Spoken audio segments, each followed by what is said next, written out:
ಎಲ್ಲರಿಗೂ ನಮಸ್ತೆ. ನನ್ನ ಯೂಟ್ಯೂಬ್ ಚಾನಲ್ಗೆ ಎಲ್ಲರಿಗೂ ಕೂಡ ಸ್ವಾಗತ. ಏನಪ್ಪ ಇವತ್ತು ಯಾವಾಗಲೂ ನಮಸ್ತೆ ನಾನು ನಿಮ್ಮ ಪ್ರೀತಿಯ ರಂಜು ನೀರು ಅಂತ ಹೇಳ್ತಿದ್ದೆ. ಇವತ್ತೇನೋ ಬೇರೆ ಥರ ಹೇಳಬೇಕು ಅನ್ನಿಸ್ತು, ಸೊ ಹಾಗಾಗಿ ಬೇರೆ ಥರ ಹೇಳಿದೆ ಅಷ್ಟೇ. ಇವಾಗ ಬೇರೆ ಬೇಸಿಗೆಗಾಲ ಸ್ಟಾರ್ಟ್ ಆಯಿತು, ಸೊ ಹಾಗಾಗಿ ಮನೇಲಿ ಅದೇ ಮಸಾಲೆ ಸಾಂಬಾರು ಅದೇ ಬೇಳೆ ಸಾರು ತಿಂದು ಬೋರ್ ಆಗಿರುತ್ತೆ. ಅದು ಸೆಕೆಗೆ ಬೇರೆ ಊಟ ಬೇರೆ ಹೋಗಿರಲ್ಲ, ಬರೀ ಹಣ್ಣು ಹಂಪಲು ಜ್ಯೂಸು ಆ ಥರ ಲಿಕ್ವಿಡ್ ಥರ ಸೇವಿಸಬೇಕು ಅಂತ ಅನಿಸುತ್ತೆ. ಸೊ ಹಾಗಾಗಿ ನಾನು ಮನೇಲೇ ಹಸೆಂಬ್ರ ಮಾಡೋದು ಹೇಗೆ ಅಂತ ನಾನು ನಿಮಗೆ ತಿಳಿಸ್ಕೊಡ್ತೀನಿ. ಅದರಲ್ಲೂ ಬೆಂಗಳೂರಲ್ಲಿರೋ ಎಷ್ಟೋ ಬ್ಯಾಚುಲರ್ಸ್ಗೆ ಈ ವಿಡಿಯೋ ತುಂಬ ಯೂಸ್ಫುಲ್ ಆಗುತ್ತೆ. ಯಾಕಂತ ಹೇಳಿದರೆ ಅವ್ರು ಕೆಲಸದಿಂದ ಬಂದು ಏನು ಮಾಡ್ಕೊಳ್ಳೋದಪ್ಪ ಅಂತ ಬೇಗ ಆಗೋ ಅಡುಗೆನ ಭಾಳ ಇಷ್ಟಪಡ್ತಿರ್ತಾರೆ. ಸೊ ಹಾಗಾಗಿ ಇದು ತುಂಬ ಈಸಿಯಾಗಿ ಇದೆ, ಸ್ವಲ್ಪ ಬಾಡಿಗೂ ಕೂಡ ತಂಪಾಗುತ್ತೆ. ಒಂದ್ಸಲ ಟ್ರೈ ಮಾಡಿ ನೋಡಿ.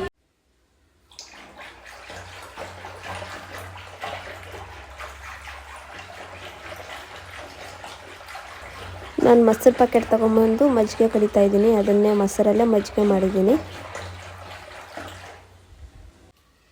ಹಸೆಂಬ್ರ ಮಾಡೋಕ್ಕೆ ಮಜ್ಜಿಗೆ ಇದ್ದರೆ ಸಾಕು, ಅಥವಾ ಮೊಸರು ಏನಾದರೂ ತಂದು ಅದನ್ನು ನೀಟಾಗಿ ಕಟ್ಕೊಂಡು ಮಜ್ಜಿಗೆ ಥರ ಮಾಡ್ಕೊಳ್ಳಿ.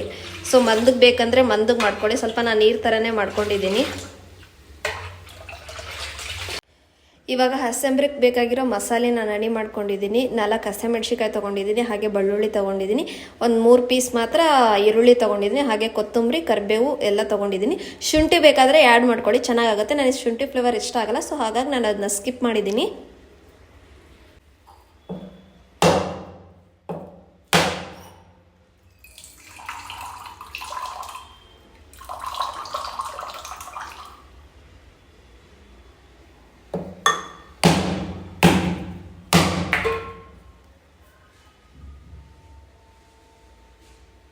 ಹಾಗೆ ಹಸೆಂಬ್ರಿಗೆ ಕಾಯಿನೂ ಕೂಡ ತಗೋಬೇಕು. ನಾನು ಒಂದು ಸಣ್ಣ ಬಟ್ಲ ತೊಗೊಂಡಿದ್ದೀನಿ ಅಷ್ಟೇ.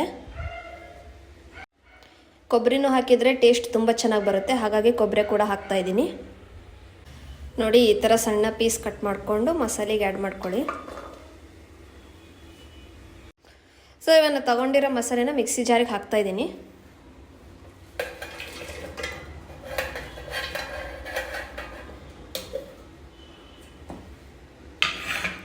ಸೊ ಇವಾಗ ಇದನ್ನು ಸಣ್ಣಗೆ ರುಬ್ಕೋಬೇಕು.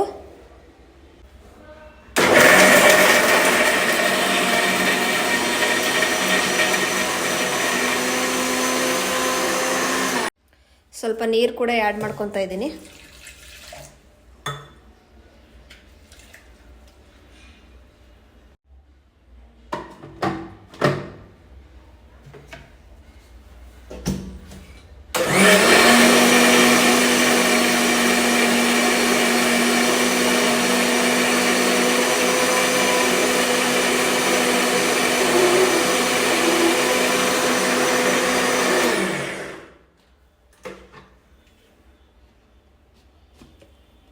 ನೋಡಿದ್ರಲ್ಲ, ಈ ಥರ ಸಣ್ಣ ಆಗಬೇಕು. ಇವಾಗ ಹಸೆಂಬ್ರಕ್ಕೆ ಒಗ್ಗರಣೆ ಹಾಕ್ಕೊತಾ ಇದ್ದೀನಿ.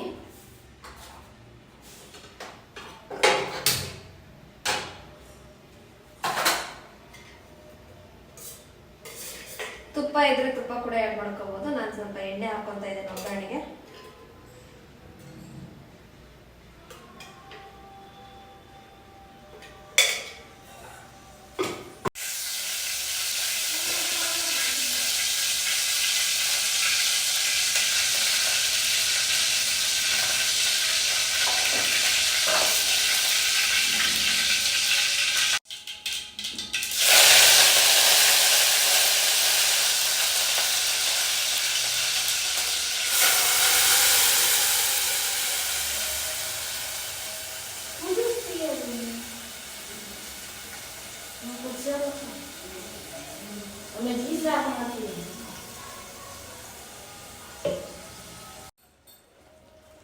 ಸೊ ನಿಮಗೆ ಹಸೆಂಬ್ರ ಬೇಕು ಅಂದರೆ ಹಾಗೆ ಅದನ್ನ ಕಲ್ಸ್ಕೊಂಡು ಮಜ್ಜಿಗೆ ಒಳಗೆ ಹಾಕೊಂಡು ಊಟ ಮಾಡ್ಬೋದು. ಸೊ ನಾನು ಸ್ವಲ್ಪ ಇದನ್ನ ಒಗ್ಗರಣೆ ಕೊಡ್ಕೊತಾ ಇದ್ದೀನಿ, ಹಾಗಾಗಿ ಹಸಿ ವಾಸನೆ ಹೋಗ್ಲಿ ಅಂತ ಸ್ವಲ್ಪ ಬೇಯಿಸ್ಕೊತಾ ಇದ್ದೀನಿ.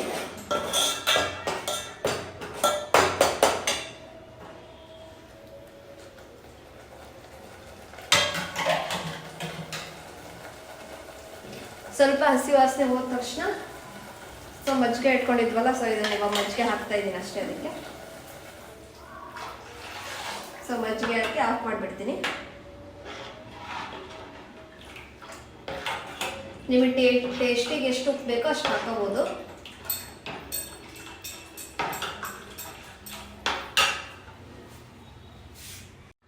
ಸ್ವಲ್ಪ ನಾನು ರುಚಿಗೆ ಬೇಕಾಗಿರೋಷ್ಟು ಉಪ್ಪು ಹಾಕ್ಕೊತಾ ಇದ್ದೀನಿ. ನೀವು ರುಚಿ ನೋಡಿ ಉಪ್ಪು ಹಾಕ್ಕೊಳ್ಳಿ.